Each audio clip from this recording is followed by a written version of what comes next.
Hello बच्चों, आप सभी का स्वागत है आपके अपने YouTube channel success will be yours में। और बच्चों, आज की इस क्लास में हम 10th क्लास के सब्जेक्ट साइंस के चैप्टर नंबर 11 मानव नेत्र तथा रंग बिरंगा संसार के multiple choice questions means MCQ type questions की प्रैक्टिस करेंगे इस पार्ट 3 में। और बच्चों, हमने पार्ट 1 और पार्ट 2 में इस चैप्टर के करीबन 30 क्वेश्चन हमने कंप्लीट कर लिए थे। तो आज की इस क्लास में बच्चों हम शुरुआत करेंगे क्वेश्चन नंबर 31, क्वेश्चन नंबर 31 से। तो आइए बच्चों, शुरू करते हैं आज की क्लास। क्वेश्चन नंबर 31 कहता है, एक साधारण प्रिज्म कितने सतहों से घिरा होता है।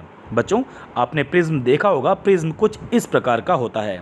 तो बच्चों, ये जो प्रिज्म होता है इसकी कितनी सतहें होती हैं हमें यह पता करना है। देखिए बच्चों, इसमें सतहें होती हैं, पहली सतह, इसके अपोजिट दूसरी सतह, ये तीसरी सतह, इसके अपोजिट ये चौथी सतह और नीचे वाली पांचवी सतह। तो एक प्रिज्म बच्चों 5 सतहों से घिरा होता है। तो इसका राइट आंसर क्या होगा? ऑप्शन सी, 5 सतहों से ये प्रिज्म बनता है। राइट। क्वेश्चन नंबर 32 देखिए बच्चों, यदि किसी वस्तु का प्रतिबिंब रेटिना के पीछे बनता है तो वह व्यक्ति किस दोष से पीड़ित है। बच्चों, जब दूरदृष्टि दोष होता है तो व्यक्ति दूर की चीज़ें तो आसानी से देख लेता है, परंतु निकट की चीज़ें, अपने आसपास की चीज़ों को वह ढंग से स्पष्ट रूप से नहीं देख पाता। ऐसे में क्या होता है बच्चों, ये जो आँख होती है हमारी, आँख पर जब कोई प्रकाश पड़ता है किसी वस्तु का, तो ऐसे में ये प्रकाश फोकस होके कहाँ जाता है? रेटिना के जस्ट पीछे। जबकि इसको फोकस होना चाहिए था इस रेटिना पर, दृष्टिपटल पर, लेकिन फोकस होके इमेज कहाँ बनती है? रेटिना के पीछे। तो ऐसे में बच्चों ये दोष जो होता है ये कहलाता है दूरदृष्टि दोष। तो इसका राइट आंसर क्या है? ऑप्शन ए, दूरदृष्टि दोष। क्योंकि दूर की वस्तुएं आसानी से नज़र आ जाती हैं, लेकिन हमारे आसपास यदि कोई वस्तु है तो वह वस्तु हमें स्पष्ट रूप से नज़र नहीं आती, क्योंकि उस वस्तु की जो इमेज होती है, जो प्रतिबिंब बनता है, वो रेटिना के पीछे बनता है। राइट। तो ये दोष कौन सा होता है बच्चों? ये होता है दूरदृष्टि दोष। चलिए बच्चों, क्वेश्चन नंबर 33 देखिए। क्वेश्चन नंबर 33 में क्या कहा गया है? किसी माध्यम में छोटे छोटे कणों के निलंबन को क्या कहा जाता है। बच्चों, जैसे कि पिछली क्लास में मैंने आपको बताया था कि किसी ग्लास में यदि कोलाइडल सॉल्यूशन है तो उसके जो कण होते हैं छोटे छोटे, वो क्या करते हैं? प्रकाश के किसी किरण को, उसका परिसरण उसका हो जाता है, उसको प्रकीर्णन कर देते हैं। उसका परिसरण नहीं बच्चों, प्रकीर्णन, जिससे कि वो लाइट अपने कंस्टिट्यूएंट कलर में स्प्लिट हो जाती है। तो बच्चों यहाँ पर आप देखिए कोलाइड सॉल्यूशन, तो जो किसी माध्यम की जो बात की जा रही है जिसमें छोटे छोटे कण होते हैं, जो निलंबित कण होते हैं, वो होते हैं कोलाइडल सॉल्यूशन। राइट। तो इसका राइट आंसर है ऑप्शन ए। क्वेश्चन नंबर 34 देखिए बच्चों, नेत्र गोलक का व्यास लगभग कितना होता है? हमारी आँख का जो गोलक होता है, जो आँख का पूरा पूरा एक साइज़ होता है, उसका व्यास कितना होता है? उसका व्यास होता है बच्चों 2.3 सेंटीमीटर। तो राइट ऑप्शन क्या है इसका? ऑप्शन ए, 2.3 सेंटीमीटर का व्यास होता है हमारी एक आँख का गोलक जो होता है, उसका व्यास। राइट। क्वेश्चन नंबर 35 देखिए बच्चों, विद्युत सिग्नल कौन उत्पन्न करता है? बच्चों, जब हमारी आँख में कोई रोशनी आती है, लेंस के द्वारा फोकस होके रेटिना पर वो प्रतिबिंब बनता है, तो क्या होता है बच्चों? ये जो प्रतिबिंब बनता है रेटिना पे, ये उल्टा बनता है। तो अब क्या होता है? ये जो प्रतिबिंब इस रेटिना पे बना वो उल्टा है। अब उसको सिग्नल के रूप में ब्रेन तक, मस्तिष्क तक भेजा जाता है। और वो सिग्नल उत्पन्न कौन करता है? वो सिग्नल उत्पन्न करते हैं प्रकाश सुग्राही। प्रकाश सुग्राही से ये इमेज, ये जो प्रतिबिंब बना रेटिना पे, ये विद्युत सिग्नल के रूप में मस्तिष्क तक भेजा जाता है और मस्तिष्क इस प्रतिबिंब को सीधा कर देता है। ठीक। और उसके बाद वो सिग्नल दोबारा आंखों तक भेजे जाते हैं, जिससे हमें वह चीज़, वह ऑब्जेक्ट बिल्कुल सीधा नज़र आता है। राइट। तो इसका राइट आंसर क्या है बच्चों? इसका राइट आंसर है प्रकाश सुग्राही, क्योंकि प्रकाश सुग्राही विद्युत सिग्नल उत्पन्न करता है जो ब्रेन तक या मस्तिष्क तक भेजे जाते हैं। क्वेश्चन नंबर 36 देखिए बच्चों, सिग्नलों की व्याख्या कहाँ होती है? बच्चों, सुग्राही जो सिग्नल उत्पन्न करता है, विद्युत सिग्नल, वो भेजे जाते हैं मस्तिष्क में, और मस्तिष्क उस इमेज को दोबारा सीधा कर देता है, क्योंकि जो इमेज बन रही होती है रेटिना पे वो उल्टी होती है। तो बच्चों, मस्तिष्क में सिग्नलों की व्याख्या होती है। तो इसका राइट आंसर क्या है? ऑप्शन ए, मस्तिष्क में। क्वेश्चन नंबर 37 देखिए बच्चों, मानव नेत्र में किस प्रकार का लेंस पाया जाता है? बच्चों, पिछली क्लास में मैंने आपको बताया था मानव नेत्र में उत्तल लेंस पाया जाता है, क्योंकि मानव नेत्र में जो ये लेंस होता है बाहर की तरफ, ये होता है उत्तल लेंस। राइट। तो इसका राइट आंसर क्या है? ऑप्शन ए, उत्तल लेंस।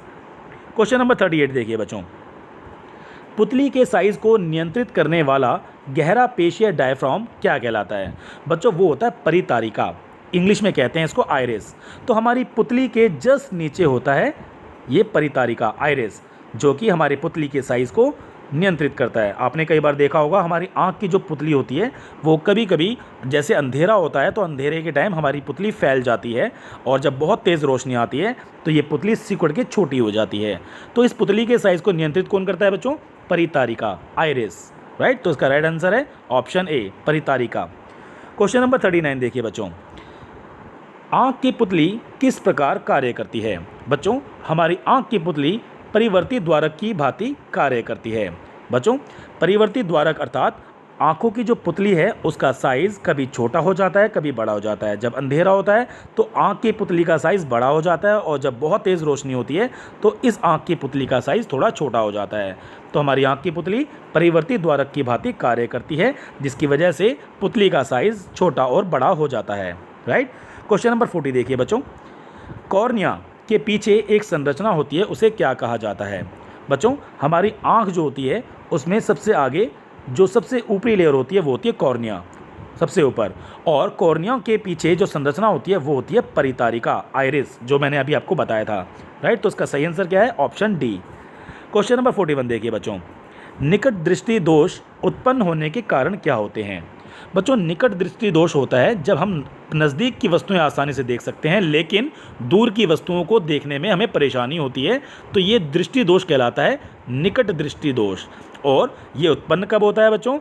जब हमारे लेंस की वक्रता बढ़ जाती है। मीन्स जो सबसे आँखों का जो सबसे बाहरी भाग होता है लेंस का वो होता है कॉर्निया, और कॉर्निया का साइज़ जब बढ़ जाता है, मीन्स जब उस लेंस के कॉर्निया की वक्रता बढ़ जाती है तो जो प्रकाश आंखों पर पड़ता है वो ठीक से फोकस नहीं हो पाता, और ठीक से फोकस नहीं हो पाने की वजह से जो इमेज होती है वो रेटिना से जस्ट पहले बनती है, जबकि उसको बनना चाहिए था, जो इमेज बनती है, जो प्रतिबिंब बनता है वो बनना चाहिए रेटिना पर, लेकिन बनता कहाँ है? रेटिना से जस्ट पहले। तो बच्चों निकट दृष्टि दोष में जो इमेज, जो प्रतिबिंब बनता है वो रेटिना से पहले बनता है। और वो क्यों बनता है? क्योंकि जो आपका पुतली है और जो ये लेंस होता है इसका जो वक्रता इसकी बढ़ जाती है, तो लेंस की वक्रता बढ़ने से, उसका साइज़ बढ़ने से ये प्रकाश जो आंखों पर पड़ रहा होता है ये ढंग से फोकस ना होकर ये रेटिना से पहले उसकी इमेज बन जाती है, इसीलिए बच्चों। तो उसका राइट आंसर क्या है? ऑप्शन ए अभिनेत्र लेंस की वक्रता बढ़ जाना। तो इसका आंसर है ऑप्शन ए। क्वेश्चन नंबर 42 देखिए बच्चों, निकट दृष्टि दोष को दूर करने के लिए किस लेंस का यूज़ किया जाता है? बच्चों निकट दृष्टि दोष में हम नज़दीक की वस्तुएं आसानी से देख सकते हैं लेकिन दूर की वस्तुओं को देखने में दिक्कत आती है। तो ऐसे में बच्चों हम अवतल दर्पण का या अवतल लेंस का यूज़ करते हैं चश्मे में। तो ऐसे व्यक्ति में जिसमें निकट दृष्टि दोष है वो जो चश्मा यूज़ करता है उस चश्मे का जो लेंस होता है वो होता है अवतल लेंस, राइट। तो अवतल लेंस के द्वारा निकट दृष्टि दोष को दूर किया जा सकता है। तो राइट आंसर क्या है इसका? ऑप्शन बी अवतल लेंस। क्वेश्चन नंबर 43 देखिए बच्चों, 43 में क्या दिया गया है? आँख में प्रवेश करने वाले प्रकाश की मात्रा को नियंत्रित कौन करता है? बच्चों ये परितारिका जो अभी मैंने आपको बताया आइरिस, ये आँख में प्रवेश करने वाले प्रकाश की मात्रा को नियंत्रित करता है, राइट। चलिए बच्चों क्वेश्चन नंबर 44 देखिए, नेत्र में प्रवेश करने वाला प्रकाश किरणों का अधिकांश अपवर्तन कहाँ होता है? बच्चों सबसे बाहरी परत जो हमारी आँख की होती है, लेंस के बाहर भी सबसे जो बाहरी परत होती है वो होती है बच्चों कॉर्निया। तो कॉर्निया के बाहरी पृष्ठ पर जितना भी प्रकाश आता है वो अपवर्तित होकर अंदर लेंस तक आता है। तो बच्चों कॉर्निया के बाहरी पृष्ठ पर ये प्रकाश किरणों का अधिकांश अपवर्तन होता है। तो इसका राइट आंसर क्या है? ऑप्शन सी कॉर्निया के बाहरी पृष्ठ पर। क्वेश्चन नंबर 45 देखिए बच्चों, मंद प्रकाश में किसकी शिथिलता से पुतली पूर्ण रूप से फैल जाती है? बच्चों जब अंधेरा होता है या फिर जब प्रकाश बहुत कम होता है तो हमारी आंखों की पुतली फैल जाती है, और वो किसकी वजह से फैलती है? परितारिका की वजह से। जैसा कि मैंने आपको बताया आइरिस परितारिका हमारी आंखों की पुतली को, उसके साइज़ को नियंत्रित करती है। तो हमारी पुतली फैलेगी या सिकुड़ेगी ये डिपेंड करता है परितारिका के ऊपर। जब प्रकाश ज़्यादा होता है तो हमारी पुतली छोटी हो जाती है, और जब प्रकाश बहुत कम होता है, अंधेरा होता है, तो हमारी आंखों की पुतली ज़्यादा फैल जाती है।